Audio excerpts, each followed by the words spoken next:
Welcome to Mindfulness Manufacturing. My name is Trevor Blondeel. Spending 25 years in manufacturing, I discovered the real impact we have on turnover, communication, and the ability to manage change is how we show up. That's the essence of emotional intelligence. In each episode, we bring a guest or message to expand your skills, engage your people, and grow your organization. So let's jump in. When we talk about manufacturing greatness, and you're a first-time listener, if you listened to this podcast before, it is a lot about our connection to each other, because the problem that we're trying to solve is disconnect often. And one of the greatest experiences I had in my career was when we had a facilitator come in and do assessment training with us on our personalities. And it was a fun assessment. And in this situation, we did end up using it. And it breaks down that gap of what are the differences between us. And it's just interesting to see how your personality lays out. Yet I still struggle with that question sometimes of how do we keep using it? And what's the problem we're solving with it? And I brought in an expert friend of mine, Christy Smallwood, to talk about that today. Welcome, Christy. Thanks for having me, Trevor. So Christy, she's been 30 years of marketing and advertising, 20 years strategic planning guidance, many years of coaching and facilitating these great workshops with companies that she supports on these personalities. And so what's the problem that we're solving with these? Like why are companies embracing these? So when I work with people who've never really done the personality assessments before, they typically will treat it like a quiz, like one of those fun quizzes you find in the back of the magazine kind of thing. And while, yes, it can be a lot of fun because there's a lot of interactivity if you do it as a group, but then what? Like, how do you actually implement what you're finding out from the personality assessment? So I typically tell people, like, what if, Mr. Mrs. Leader of you, what if you could actually get your big thing done when you know how they receive communication to make it more efficient and effective? So if you knew what to give somebody else in the communication style in which they receive it, and you knew how to do it, and you knew how to get in there a little faster so that they're more open to it and receptive, and you can position yourself then way better when you are intentional with them versus just trying to get something out of it. And often we are thinking about our own personalities. Oh, absolutely. We just kind of think of Ourselves. Well, this is the way I am, so I'm expecting others to appreciate that. But it really starts with, well, I guess it does start with understanding yourself better. Mm-hmm. So how you're impacting others. And then how do we drive that curiosity with others? Absolutely. Because the trick is to take that old saying, we don't see the world as it is, we see it as we are. We need to flip that script. We need to see the world as they are. and we become the adjustable one, right? Yes. We're being the flexible, malleable in that conversation so that we know how to guide where we want everybody to go with it, whether it be a group or another individual. We, talked on my podcast about coaching techniques and how important coaching can be from that top to shop floor and how this understanding that personality a little deeper and communication style goes a long way for the leader of that conversation to be able to guide the conversation to an actual destination. We need to have some more conversations with people that have that thought process of like, well, why do I need to change? It's why do I need to change? But it's not really changing though, is it? No, it's not. There's a lot of different things that I've used with people who are, for lack of a better word, stubborn, right? They're just, this isn't who I am, how I am. Why can't they do it? I'm like, well, do you want to be right or do you want something to get done?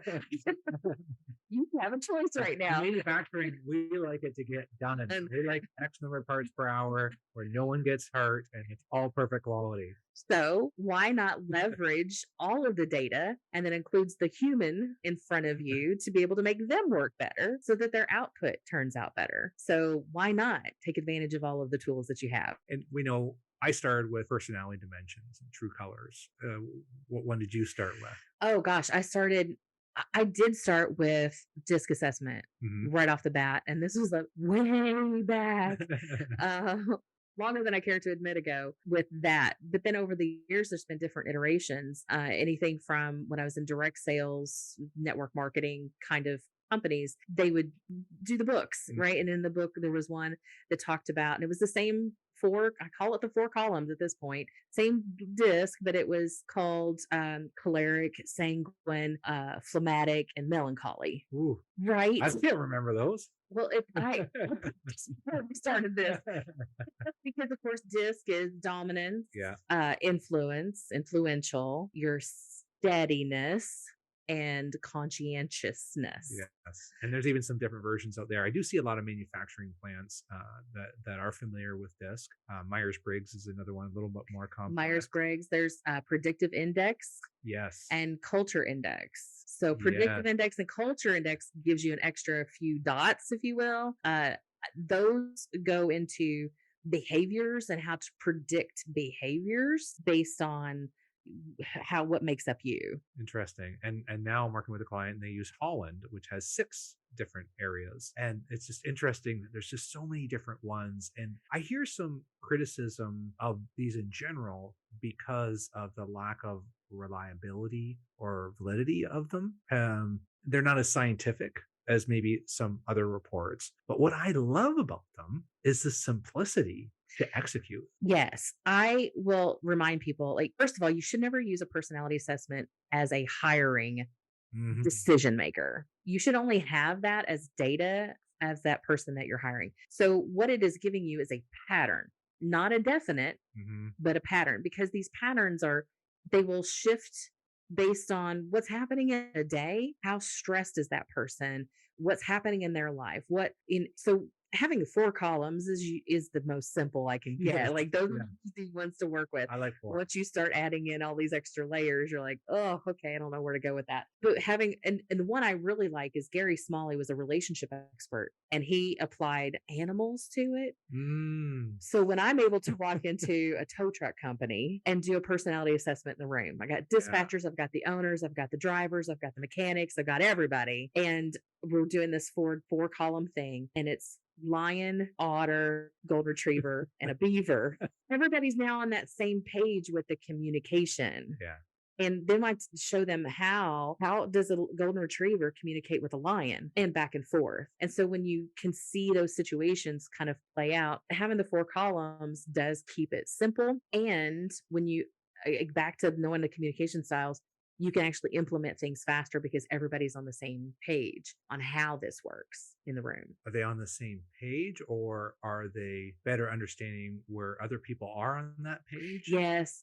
Back to my tow truck company. So there were some things. More. Yeah, tell me more. Patterns. Okay. Typically over time, what I've noticed over my 21 or whatever years is that pattern tends to stay the same.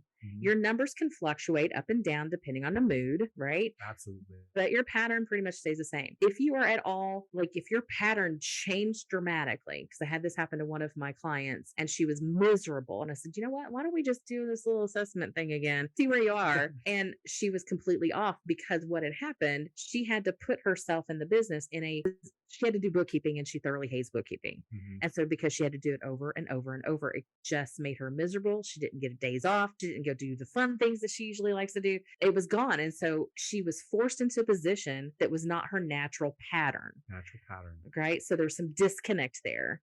And so it became miserable. So back to the tow truck company. In the room, I've got a dispatch lady and a tow truck driver.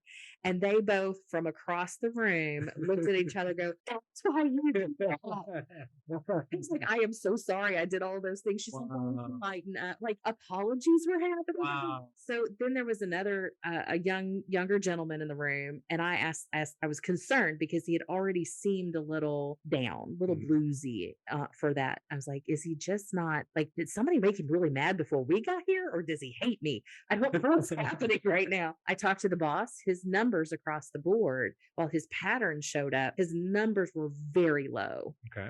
And I said, is there something happening in his life right now?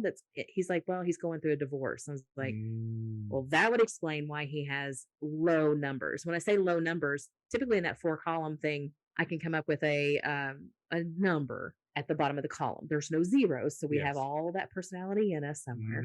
But his numbers were like in the 18 to 25 range versus somebody like me who's very confident in myself. Yeah. I have 55s and 60s, right? So there's a huge difference. When somebody has lower than 30s across the board, I'm very concerned that something's happening in their life. And he was going through a divorce. And I said, you know what? You might want to just take him out for a beer or something and let him vent. And followed up with the boss later. He's like, it made a world of difference.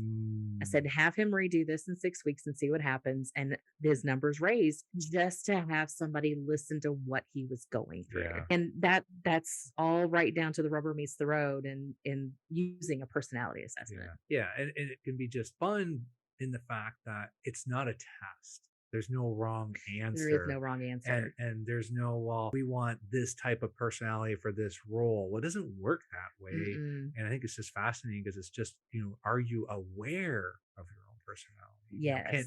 Do you have the skill to adjust it for your audience, for that person that you need to get that service done on the tow truck, for that driver that you need to go to a certain area. Yeah. Maybe that person doesn't want to go today on Friday at 4:00. Yeah. And one of my favorite things to do in a room, because I am a lion. I'm a lion in honor mix. So I can show them, and I can immediately pick out my golden retrievers. So a high D and a high S. If you're coming and nobody's aware that you're in your high moment, the lion comes into the room with the golden retriever and says, hey, I need to talk to you at 3:00, and walks out. What happens to the golden retriever? And instantly that person, they have yet to fail me. They have yet to fail. They're like, oh my God, what did I do wrong? Yes. So let me show you how to fix this. Lions walk in and say, hey, Sally, this whole thing that we're trying to accomplish, that project? Yeah. Are you available at 3 to talk? Yeah. Great. I'll be back. And I can walk out of the room at that point. Yes. But that's me as a lion being more intentional to give my golden retriever what they need. They need emotional security in that moment. So as long as they're not in trouble, they're okay. And it will change that whole perspective between two people.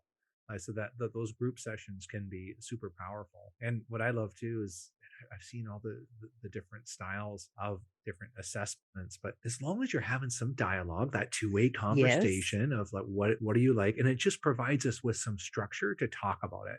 And we've both been part of those great moments where we've done the work, we've done the assessment, the people understand how it works. We get together as a group, we all high five, we're feeling good, and then the next day the day starts again. Things start rolling. 1 week leads into another, and oftentimes we just stop talking about it. And then maybe 6 months later, it's like, well, I don't know if that was that great because we're not talking about it anymore. When you've seen success and you've seen organizations have a great workshop and then they start to continue to use it, and you go back and talk to them later and they're still talking about it. What separates those two organizations? Well, the growth, honestly, when you hit the bottom line, it's growth. They've either, the ones that have implemented and continue to implement have increased sales. Profit margins are increased. They've brought on more people. Like their company is actually growing because communication flows better. That dialogue, especially with type A leaders, we can call us type A, high D, high I people. It's one-way communication. I want things done and I want you to get it done. Don't question me, just do it. That's one-way communication. Hi, I have great ideas. I have this big idea. Let's do that. That's one-way communication. If we know how to accommodate and train ourselves, first of all, be aware, take some training. All of this is teachable to have two-way conversations. That golden retriever and that lion are going to be best friends that way, because the lion then understands, oh my gosh, the golden retriever is the best mediator I've got on the team. They're going to listen to everybody. All I have to do is talk to that person. I don't have to talk to everybody. So seeing that, those people who don't utilize it, like they've taken the quiz, it's been fun, then they've set that on the shelf. They're still in status quo. So then what if we know that 6 months, a year down the road that we're going to continue to have more profits or retention, which all leads to that? Why do so many organizations put it on the shelf? Honestly, the personality assessments are a tool to strengthen your culture. If you don't have a belief that culture matters and Mm. you're not training your people, not treating your people like they're human beings and they matter, like your people are your biggest asset. And if you are not treating them like the treasured asset that they are, then your business will reflect that. When you're coaching businesses and you have a client that says, I'm all in, I want the culture, but Christy, the next day, the whirlwind picks us up. And I just concerned that I'm going to forget about it. I believe in it. At the same time, I'm concerned. Do you have any tips or experiences that That's you see in organizations that keep it front of mind? that's when we sit down and we actually facilitate a culture plan, Mm. a strategic culture plan. Like what we've done with the chamber, I point to my wall over Yeah. here. What we've done with my chamber is that we noticed some things that people were gravitating to and they were responsive to that. Our culture is what is growing our membership Hmm. leaps and bounds. Like we're getting ready, like over year, we continue to grow. Through the pandemic, we continue to grow. Like there's so many great things that happen. We became very strategic about developing the culture Okay. of that organization. And so we actually said, these are the things that are important to us. We created the pillars, Hmm. one of which was bold leadership, quality experiences. Mm. And then we defined each of those things so that we knew if we were seeing these behaviors, it was feeding into this pillar, this value pillar, if you will, because we want our culture to look like this. Mhm. And if we knew how we defined it top to shop floor, getting it defined, Yeah. now we know our daily key activities will feed into that. Okay. And how we show up on a day to day basis, Mhm. our personality affects that. It certainly does. And you're right. And it's always shifting based on who you're with, what's going on in your life, and definitely those seasons of life and how it shifts. When I think back to why did I embrace it so much? It's probably 15 years ago. And I think it's the benefit that I got out of using it. One of the things we did was put the team that went through it on little cue cards that you could kind of put in your wallet or inside your book. Yeah. And that was a good little reminder. And when I saw my leader at the beginning of a meeting recognizing someone else's personality and just kind of connecting those dots for me, that kind of grounded me to say, oh, if this person's talking about it, I should probably pay more attention. When I got to go ask Christy to get that report on a Friday afternoon that she doesn't want to see me, what can I think about her and what's important to her, and how do I show up in such a way of showing appreciation? But you got to understand what that other person appreciates, because we appreciate different characters of that job. Exactly. And that's where some of the more complicated assessments come into play as well, like the predictive index, culture Mm. index, things like that. Your Myers-Briggs. I think Myers-Briggs is the one can help determine if you're introvert, extrovert. Mm. That also matters. Like how much energy do you get from being around people? What recharges you? Mhm. Because if you see somebody being depleted, then how do you assess that? So what do you give them to help them stay energized so that they Mhm. show up better on the job, right? So it all trickles down, and it's amazing if we are self-aware and aware of others and we're able to manage ourselves and others' emotions. Now we're talking emotional Yes. intelligence. Yes. Yeah. One thing feeds into another, and it all matters because we're humans, we're emotional human beings that are showing up to do something. Mhm. And there's no way we can ever just drop that at the door. We're bringing everything with us every single day. Mhm. And never more has it been highly prevalent than since the world shut down and all that can of worms got open. We call this podcast mindfulness manufacturing, because it is that whole essence of emotional intelligence. It's that self-awareness. And it just seems that these personality assessments just give us something to hold, that we can identify better, and instead of just putting different labels on it is, I guess it is a type of label, but it's something that we can just create that common language. Yes. And it's a very, I keep coming back to it's a great communication tool. Mm. If nothing else, but you use it to be able to communicate with somebody else better that has a different personality pattern than you. It has changed my world. It allows me to stay in business. I can actually make sales. Give the other person across the table what they need Yes.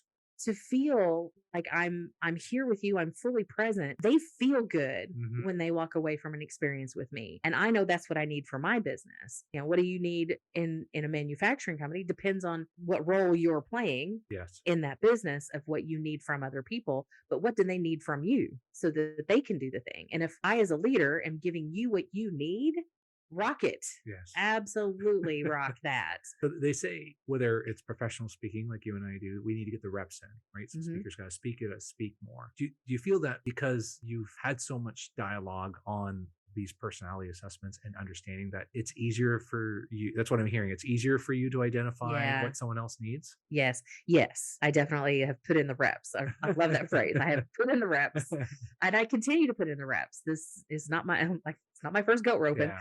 I do this on a very regular basis. I continue to study it and continue to find new assessments, and I gravitate to the ones that I like because, like others, I don't have time to change everything all the time.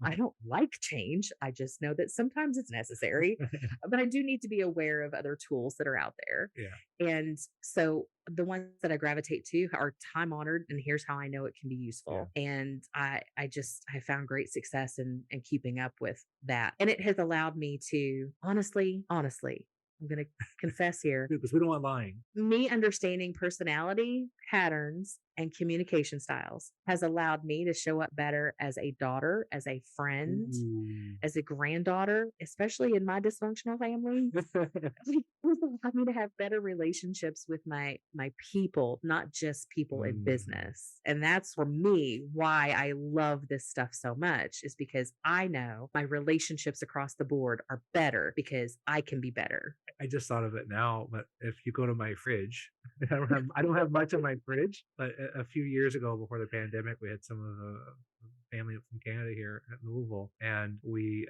did some personality tests on the weekend because through the personality assessments, just for fun, and I still have it up there. So it's great that you mentioned that because my son was recently upset about something we were talking about on the phone with his work, and it's like I got to go back and look at his assessment again and almost reset it, and that's what we need to do in the organizations. Hmm. And unfortunately, yes, it is because there is a little bit of conflict. So it's going to be there. I'm just recognizing it. So kind of going back to the grounding and going back and saying, hey, let me recheck on where that person's at. Hmm. Maybe how they're responding has something to do with I'm separating myself a little bit from my responsibility in this relationship. So that could be with parents or friends, neighbors, and I always get excited when someone in the organization comes and says, "Hey, can I have one for my spouse?" Yes.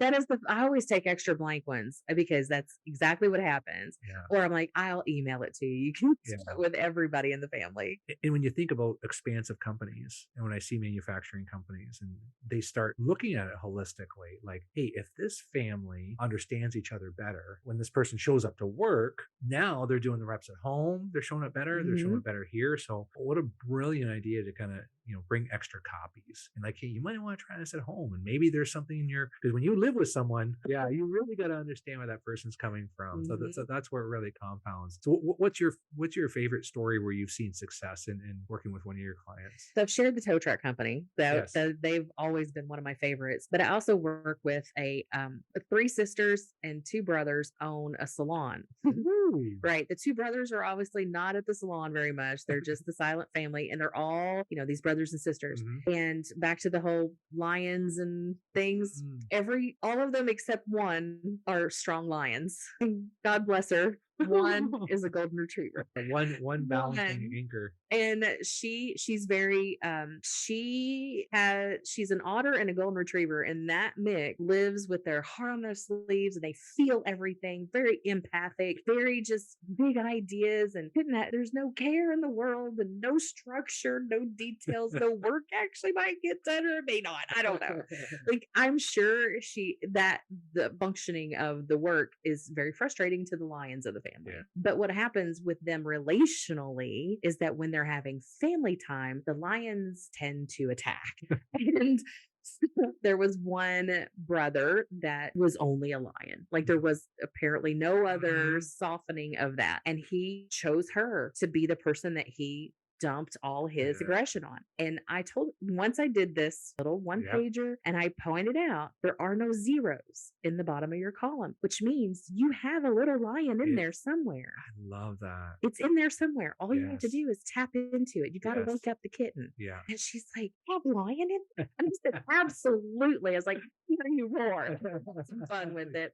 And so it only took 2 weeks. 2 weeks later, she came back to me and she's like, you have changed my life. Wow. She's like, I actually stood up to him and I roared. And I was like for real roar? She's like, well, not a real roar, but she's like, I stood up to him. And she said, it just changed everything in the room because I stood up for myself. She's like, it's the first time I ever stood up for myself. She's like, you've just changed my life. Yeah. And she's been totally different ever since. And she keeps, I got her a little a little Funko Pop of was it Simba, right? Simba the lion from Yeah. Lion King. Yes. A little Funko Pop, and she keeps that in her office. And she's like, roar today. And that has been a good 10 years ago that we did that. Wow. And so sometimes she will look at her sisters and say, you don't have to be such a lion today. Yeah. And when you can have some fun with it and joke about it. And I've Yes. never brought the animals into manufacturing. We're usually colors, Sure. or some labels of realistic or what some person's more investigative or social. I've used the superhero stuff before. There's jewelry out there, like jewels. Like there's different ways. Yeah. Like pick something that's for. But Yeah, pick something that's fun and Mhm. that you can keep it at the top of mind. And I love that whole. And I was going to ask you, what do you want to leave our listeners with? But I think you just said it, right? Remember that we all have different aspects of those personalities, and I don't care which Yes. one you're using. I do believe 100% that you should use something. There's just Yes. something that resonates with your team, but just it creates that structure and foundation just to have that common language. And I love it, whether it's a lion, but hey, it's in you. And remember, it's in Mhm. you, and that we all have these skills. We're just not tapping into them. We're not being intentional on it. And in manufacturing, if we can have more dialogue, if we can understand each other a little bit better and understand what's inside of us, what's inside of others, and now we're having some fun. Exactly. Christy, thanks so much. And if when I think of Christy, I think of Wonder Woman. Yay. and wherever she is, there is something Wonder Woman around her. I'm always want to make sure that I'm telling the truth because I never know when the last one's going to come in. And she's Sense it. I know. she's got a great book, Being Super. And how else can our listeners follow and learn more about you? ChristySmallwood.com. It's as simple as that. Wonderful. Absolutely. I Thank will- you so much for having me. This is fun. This is one of this is for my leadership journey. It's one of the, I guess, the first realizations I had that I need to be more self-aware. Mhm. I think this was just a language for me that connected, and it's great to learn from someone else like you. And I appreciate you. And we'll have links in the show notes to learn more about Christy. Thank you so Awesome. much. Thanks, Trevor. Hey folks, appreciate you taking the time to join us today. If you enjoyed this episode, share it with someone. Haven't subscribed yet? Do it now. Remember, if you want results, the key is increasing your awareness of how you show up.